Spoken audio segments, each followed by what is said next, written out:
എന്റെ വീട് ഇവിടെയാണ്. ഇതാണ് വീട്. എന്താ വിശേഷിച്ച്? എനിക്കൊരു കാര്യം ചോദിക്കാനാണ്. എന്താ മോളെ? ഈ ഇബിലീസിനെ കാണാൻ എന്താ വഴി?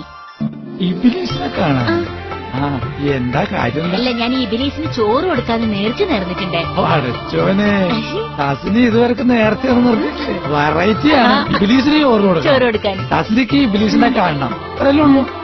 അപ്പൊ തസ്നി ഒരു പണി മതി. ബാങ്ക് കൊടുക്കണ സമയമാവുമ്പോ പള്ളിയുടെ മുൻവശത്ത് പോയി നിന്നാ മതി. ബാങ്ക് വിളിക്കണ കേൾക്കുമ്പോ പള്ളിയിൽ നിന്ന് പുറത്തോട്ട് ആരാണ് എണിച്ച് ഓടുന്നത്? അതാണ് ഇബിലീസ്. അതാണ് ഇബിലീസ്. അപ്പൊ ബാങ്ക് കൊടുക്കുമ്പോ പള്ളിയിൽ നിന്ന് പുറത്തേക്ക് ഓടുന്ന ആളാണ് ഇബിലീസ്.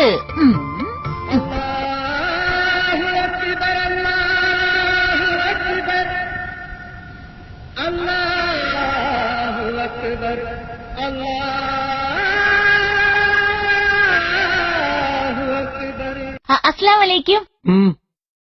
നാളെ എന്റെ വീട്ടിൽ ചോറ് നാൻ വരുമോ? എന്താ കാര്യം? അതല്ല, ഇബിലീസിന് ചോറ് കൊടുക്കാന്ന് ഞാൻ നേർച്ച നേർന്നിട്ടുണ്ടേ. ആരാ പറഞ്ഞു ഞാൻ ഇബിലീസാണ്? ഞാൻ ഈ പള്ളിയുടെ സെക്രട്ടറിയാ, അറിയോ? അല്ല, ബാങ്ക് കൊടുക്കുമ്പോ പള്ളിന്റെ ആദ്യം പുറത്തേക്ക് ഇറങ്ങുന്ന ആള് ഇബിലീസാന്ന് ഞാൻ കേട്ടിട്ടുണ്ടേ. അതല്ല, പള്ളിന്ന് ബാങ്ക് കൊടുത്ത് ആ ഇബിലീസ്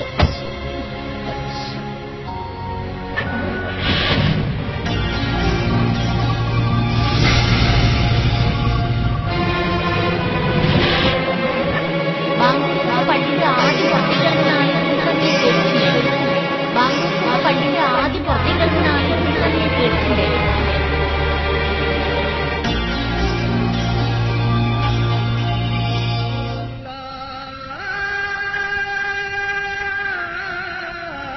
ഇപ്പൊ പുള്ളിയുടെ അവസ്ഥ എന്താ? ഇപ്പൊ അദ്ദേഹത്തെ പോലെ തക്കവയുള്ള മനുഷ്യൻ ആ പ്രദേശത്തില്ല. അൽഹംദുലില്ലാഹ് വസ്സലാത്തു വസ്സലാമു അലാ റസൂലില്ലാഹ് വഅലാ ആലിഹി വസഹ്ബിഹി അജ്മഈൻ. അഊദു ബില്ലാഹി മിനശ് ശൈത്വാനിർ റജീം. ബിസ്മില്ലാഹിർ റഹ്മാനിർ റഹീം. വസ്തഈനൂ ബിസ്സബ്രി വസ്സലാഹ് وإنها لكبيرة إلا على الخاشعين